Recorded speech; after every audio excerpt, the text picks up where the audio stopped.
ഇന്നൊരു വാട്ടൈഡിനയുടെ നോക്കാം. അപ്പോൾ രാവിലെ എണീറ്റ് വെള്ളം കുടിച്ച് പിന്നെ അത് കഴിഞ്ഞപ്പോൾ അടുക്കളയിൽ പോയി നോക്കിയപ്പോൾ അമ്മ നല്ല തേങ്ങ അരച്ച മുട്ടക്കറിയും പത്തിരി ഉണ്ടാക്കിയിട്ടുണ്ടായിരുന്നു.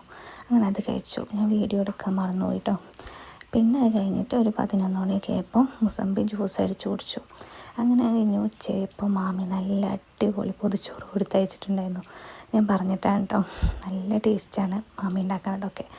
അങ്ങനെ നല്ല അടിപൊളി പൊതിച്ചോറ് തുറന്ന് നല്ല ആസ്വദിച്ചിരുന്ന് കഴിച്ചു കേട്ടോ. നല്ല ടേസ്റ്റ് ഉണ്ടായിരുന്നു.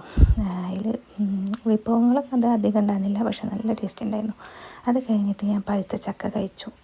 പഴുത്ത ചക്കയും മാങ്ങയും കൂടുതൽ ഞാൻ കഴിച്ചിട്ടുണ്ട് കേട്ടോ ഈ പ്രഗ്നൻസിയിൽ. അങ്ങനെ വൈകുന്നേരമായപ്പോൾ എനിക്ക് ലഞ്ച് ബോക്സിൽ അങ്ങനെ ആക്കിയിട്ട് കഴിക്കാനൊരു മോഹം. അപ്പം ഞാൻ കുറച്ച് ഉപ്പേരിയും മുട്ട പൊരിച്ചതൊക്കെ ആക്കിയിട്ട് ഒരു മണിക്കൂർ അങ്ങനെ അടച്ചിട്ട് തുറന്നിട്ട് കഴിച്ചു. നല്ല ടേസ്റ്റ് ഉണ്ടായിരുന്നു. നല്ല നൊസ്റ്റു അടിച്ചു കേട്ടോ. അപ്പോൾ അത്രയേ ഉള്ളൂ വീഡിയോ. ബൈ.